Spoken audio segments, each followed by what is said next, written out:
अजीज़ाना मैंने आपको आपके भाई आदिल राजा का सलाम पहुंचे। मैं आपको खुश आमदीद कहता हूँ। सोल्जर स्पीक्स के ऊपर न्यूज साइकिल इस तरह का होता है कि 24 घंटे बाद आप भूल जाते हैं क्योंकि खबर चली है। 2000 से 5000 के करीब लोग जो हैं वो ईरान की हुकूमत ने मार दिए क्योंकि वो एहतजाज कर रहे थे। जो अमीर ईरानियन थे वो भाग गए तुर्की के नाइट क्लब्स में वहां पे पार्टी करने। लेकिन जो गरीब लोग थे उन्होंने एहतजाज किया और एहतजाज के नतीजे में हजारों की तादाद में उनको मारा गया। और कई हजार कहा जाता है कि लाख के करीब लोग जो हैं वो अरेस्ट किए गए हैं, जिनके फौरी फौरी फौरी मुकदमे होंगे और उनको उम्र कैद या फांसी की सजाएं दी जाएंगी। और ये काम वहां पे हो रहा है, लेकिन हम भूल गए क्योंकि हमें लगा कि नहीं जनाब ये एक यहूदी साजिश सहूनी साजिश है।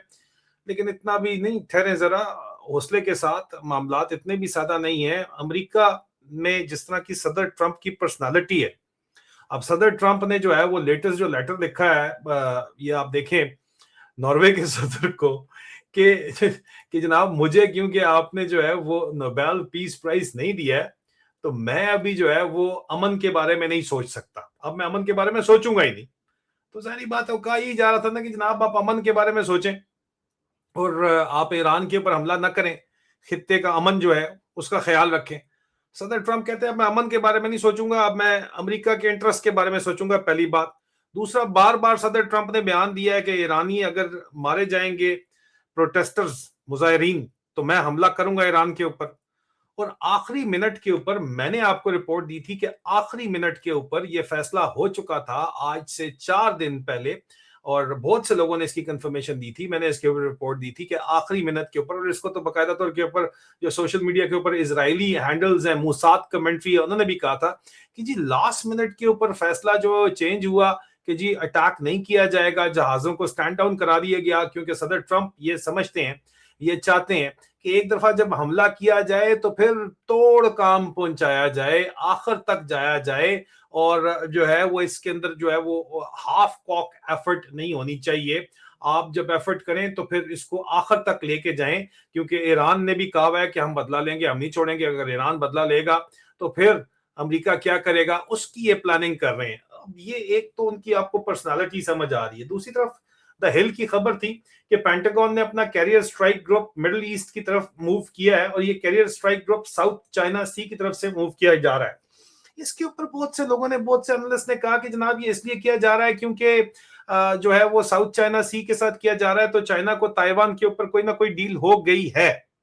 अब इसके ऊपर एक तो एनालिस्ट है, वो कहते हैं जनाब, बड़े बड़े लोग हैं, बड़े बड़े नाम हैं, डॉट कनेक्टिंग करते हैं, वो कहते हैं जनाब कि नहीं, सवाल ही नहीं पैदा होता, किसी किस्म की कोई टेंशन नहीं है। अमेरिका, चाइना की जरूरत नहीं है कि वो ताइवान के ऊपर टेक ओवर कर ले। ताइवानीज तैयार बैठे हुए हैं। अच्छा, और ताइवान के ऊपर जो है वो अटैक नहीं कर सकता चाइना। और ईरान के ऊपर हमला करने के लिए अमेरिका को जरूरत ही नहीं है चाइना की मर्जी शामिल करने की। एक तरफ ये है जनाब, पॉइंट ऑफ व्यू है। दूसरी तरफ अमेरिका के जो इनसाइडर्स हैं, जो सदर ट्रंप के कैंप के जो इनसाइडर्स हैं, उनका भी एक पॉइंट ऑफ व्यू है जो बराह रास्त बात कर रहे हैं इसके ऊपर। और वो क्या बात कर रहे हैं वो मैं आपको बताऊंगा, लेकिन इससे पहले लेट्स गो अराउंड के जनाब खाता क्या, चांसेस क्या हैं।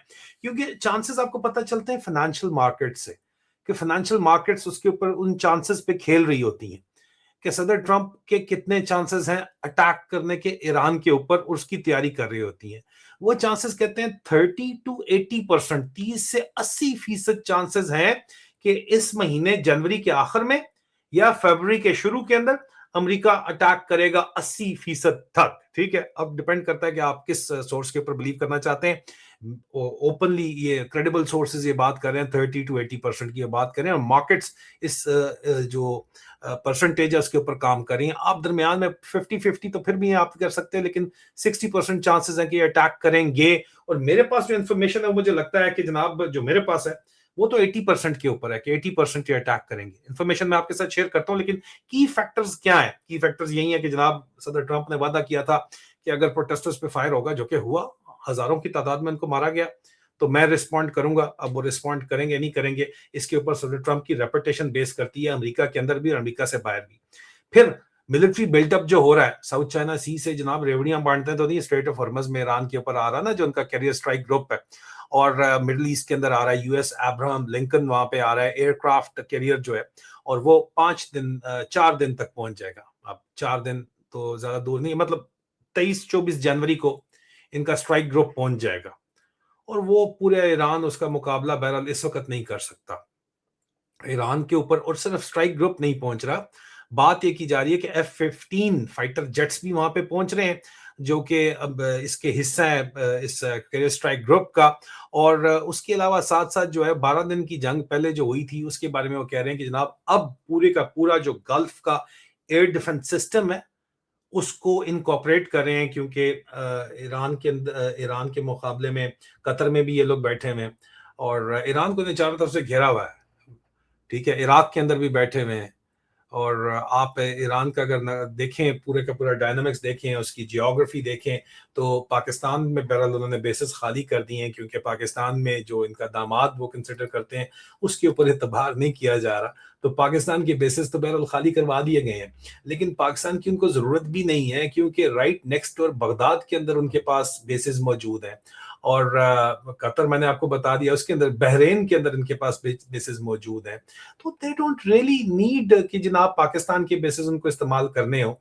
वैसे बेसिस पाकिस्तान तो खुशी से देगा अगर बेसिस उनको इस्तेमाल करने पड़े, ये कोई मसला नहीं है कि उनको बेसिस का किसी किस्म का कोई प्रॉब्लम हो सकता है, तो किसी भी टाइम जो है वो कर सकते हैं, बेसिस को इस्तेमाल कर सकते हैं। लेकिन दूसरी तरफ जो मेन इशू है वो ये है कि डिप्लोमेटिक और इकोनॉमिक प्रेशर इतना ज्यादा दिया जा रहा है कि जनाब ईरान के साथ जो क्रैकडाउन है और 25% उनने कहा टैरिफ लगाएंगे जो भी इनके साथ बात करता है, और रीजनल अलायंस सऊदी अरब कतर तुर्की जो है वो कह तो रहे हैं कि यार मत करें ये जंग, लेकिन जाहिर बात है कि सदर ट्रंप ने खत लिख दिया है कि भाई मैं अमेरिका देखूंगा, अमेरिका का मतलब है इसराइल का इंटरेस्ट देखूंगा, अगर इसराइल का इंटरेस्ट देखेंगे तो इसराइल का इंटरेस्ट तो यही है कि एक दफा आप ईरान के अंदर रजीम चेंज करें, यही बात बार बार की जा रही है। और मुत्तहिदा अरब अमारात ने भी जाके हिंदुस्तान के साथ जो है वो डील कर ली है, हिंदुस्तान के इंटरेस्ट भी जो है वो इसराइल के साथ अलाइंड है, और इसराइल के इंटरेस्ट ऑफ कोर्स अमेरिका के साथ अलाइंड है, इसमें तो कोई दो राय नहीं है, आपको अच्छे तरीके से पता ही है।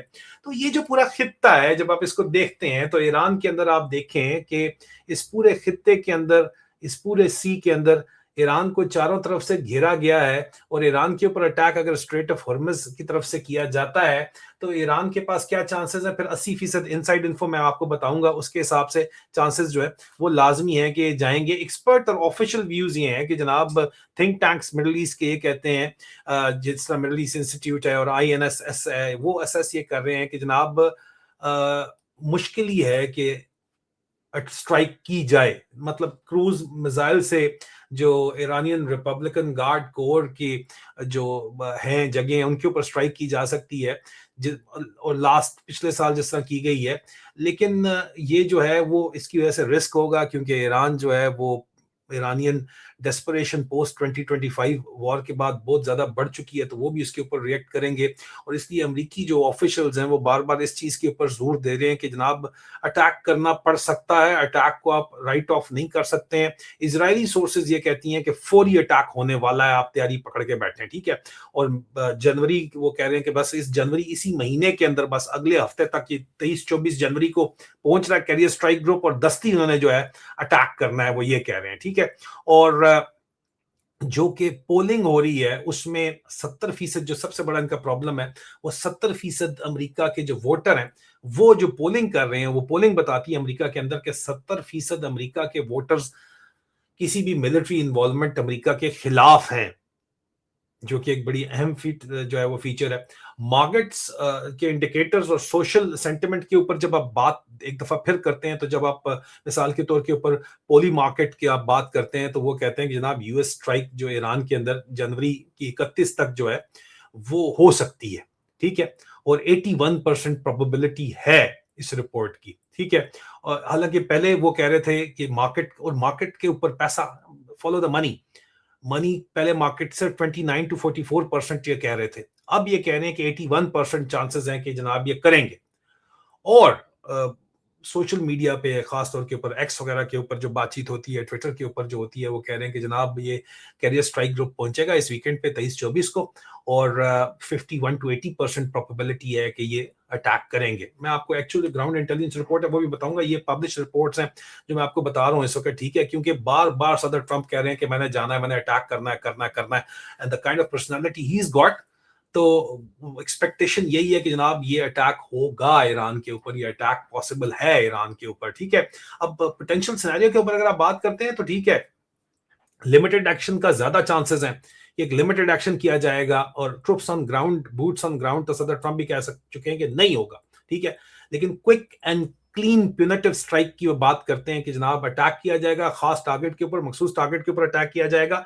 लेकिन अगर ये बैकफायर कर जाता है जो लोग कहते हैं, तो फिर आपको आगे जाना पड़ेगा, प्रॉक्सीज अंदर आ जाती हैं, शिपिंग लाइन की डिस्ट्रप्शन आ जाती हैं, अटैक ऑन गल्फ एसेस आ जाता है। इसी वजह से यूएस जो कैरियर स्ट्राइक ग्रुप है साउथ चाइना सी से आया है, यहाँ पे आके स्टेशन हो गया, चाइना के अगेंस्ट लगाया गया, सबसे अमेरिका का ताकतवर तरीन मिलिट्री का जो ग्रुप है, कैरियर स्ट्राइक ग्रुप है, वो यहाँ पे आके बैठ गया और मैक्सिमम एसेट्स वहां पे मूव इस वक्त कर रहे हैं। अभी यूके से और यूरोप से भी मूव कर रहे हैं मिडिल ईस्ट की तरफ।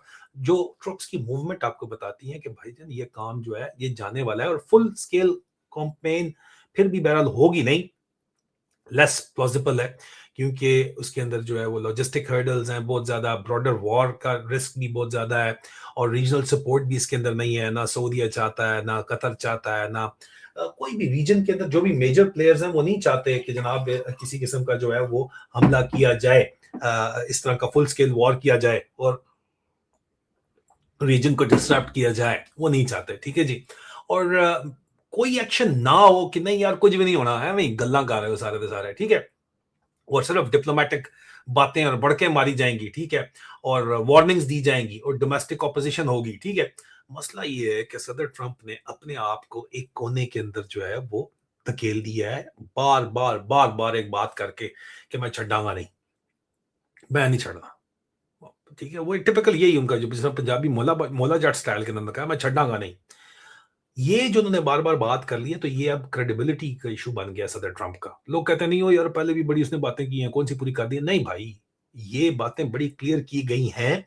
ओवरऑल प्रिपरेशंस भी सजेस्ट करती हैं कि जनाब ये अटैक करेंगे, और अगर अटैक नहीं करते तो फिर ईरान इनके सर के ऊपर चढ़ेगा, ये खुद कहते हैं, ठीक है। तो इस वजह से वो जो बातचीत की जा रही है कि ये सिचुएशन एस्केलेट करेगी। लेकिन फिर कंफ्यूजन क्या है? जब आप कंफ्यूजन की बात करते हैं तो फिर अब आ जाए इनसाइडर रिपोर्ट के ऊपर। इनसाइडर रिपोर्ट जो हमें बात करती है वो ये कहती है, जो जराए हैं सदर ट्रंप के अपने कैंप में, कि सबसे इंपॉर्टेंट चीज क्या है अटैक के ऊपर। वो कहते हैं वेनेजुएला का केस ले लें। वेनेजुएला पे पहले नेवी आई थी, आप कह रहे हैं नहीं अगले महीने के शुरू में, नहीं, वो कहते हैं क्लोज हो यार, सब्र करो। वेनेजुएला के आसपास आके कैरियर स्ट्राइक ग्रुप उन्होंने भी वहां पे भी मूव किए थे, और वहां कई हफ्ते वो खड़े रहे। उन्होंने पहले लोकल टारगेट्स एंगेज किए, उन्होंने कहा जी इसके अंदर जो है वो तेल जा रहा है, तेल की शिपमेंट सीज की, उन्होंने कहा यहाँ पे जो है वो ड्रग्स जा रही हैं, उसको उन्होंने अटैक करके तबाह कर दिए जहाज, ईरानी जहाज, यहाँ पे ईरानियन नेवी, उसको सिस्टमेटिकली टारगेट उसी मॉडल के ऊपर किया जा सकता है, नहीं किया जाएगा वो तो हम देखेंगे। लेकिन वेनेजुएलन मॉडल, उन्होंने वन फाइन नाइट जब हमने कहा कि वेनेजुएला ले चढ़ गए हैं, कहा ना ओए भाई अब देखो ये तो मिनट तरले के ऊपर आ गए हैं, होगा यहाँ भी डिप्लोमेटिक एंगेजमेंट्स होंगी कि ਇਹ ਤੂੰ ਮੈਨੂੰ ਤਰਲਾ ਕਰਨ ਲਈ ਨੇ ਭਾਈ ਜਾ ਕੇ ਇਰਾਨੀਆਂ ਦਾ ਕਿ ਤੁਸੀਂ ਗੱਲ ਮੁੱਕੋ ਸਾਡੇ ਨਾਲ ਗੱਲ ਕਰੋ। That is the most important, सबसे अहम तरीन चीज है एलिमेंट ऑफ सरप्राइज।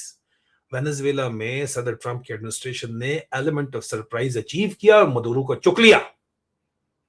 मॉडल मौजूद है, यहां पे भी एलिमेंट ऑफ सरप्राइज अचीव करना है। सदर ट्रंप की पर्सनालिटी जो है सामने आपके है, वो खुद पहले कॉर्नर के अंदर हुआ है, बार बार वो बंदा एक बढ़ के मार रहा है। अगर वो गो थ्रू इसके ऊपर नहीं जाएगा, ये काम नहीं करेगा, तो उसका मजाक बन जाएगा, और मजाक वो अपना नहीं बनवाना चाहता। और अमेरिकन इंटरेस्ट के अंदर मेरा ईरान की रजीम चेंज है, क्योंकि इसराइल के इंटरेस्ट के अंदर है, और रीजनल वो उसने बताना भी है इसके अंदर के, लेकिन स्विफ्ट एक्शन करना चाहता है जो वेनेजुएला के अंदर हुआ है। लेकिन फिर देन द $1 million क्वेश्चन जो हमने पोज किया उनको, हमने कहा कि बात यह है कि फिर चाइना से आपने स्ट्राइक ग्रुप मंगवाया, और जी कुछ फौजी कहते हैं हमें फोर्सेस, हो यार तुम you are reading too much into it, strike group उसने कहीं से तो लाना था।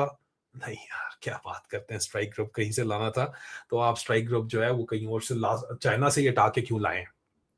अब यहाँ पे जो सदर ट्रंप का कैंप है, एक तो वो कहते हैं कि यार 1-2 महीने ठहरो, एलिमेंट ऑफ सरप्राइज तो अचीव उसने करना है, करना ही करना पड़ेगा ईरान के ऊपर अटैक।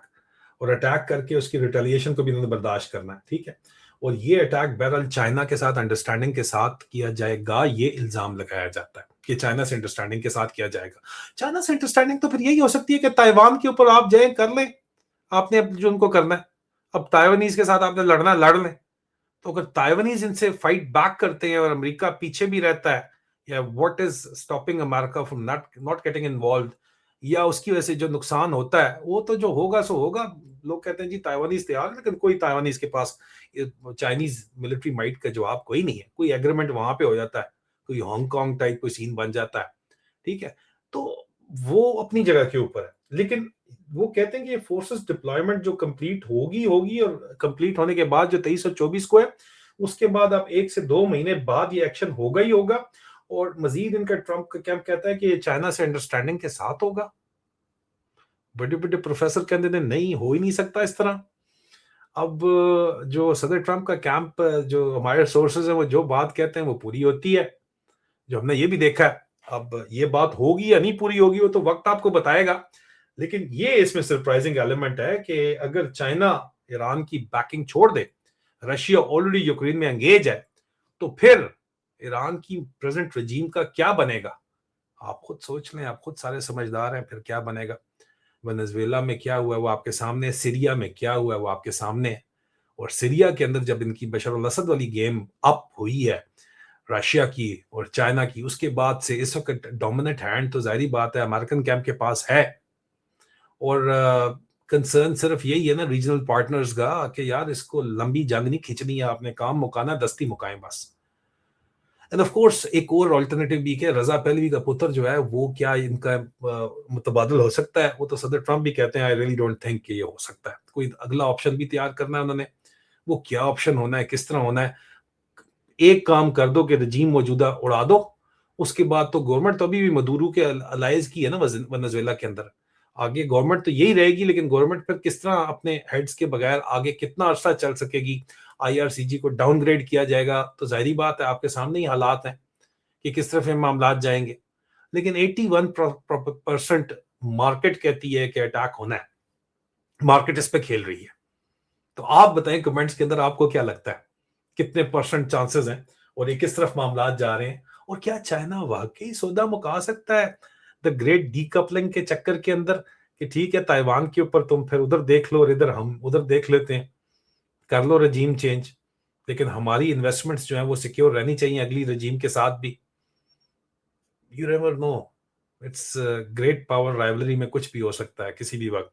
लेकिन बहरहाल ये एक बड़ी इनसाइडर जो हमारे पास एनालिसिस है वो भी आपके सामने ही है, और उसके अलावा जो इस वक्त मार्केट एनालिसिस है वो भी आपके सामने ही है। आप कमेंट्स में बताएं आपको कितने परसेंट चांसेस लगते हैं कि जाएंगे और अटैक करेंगे।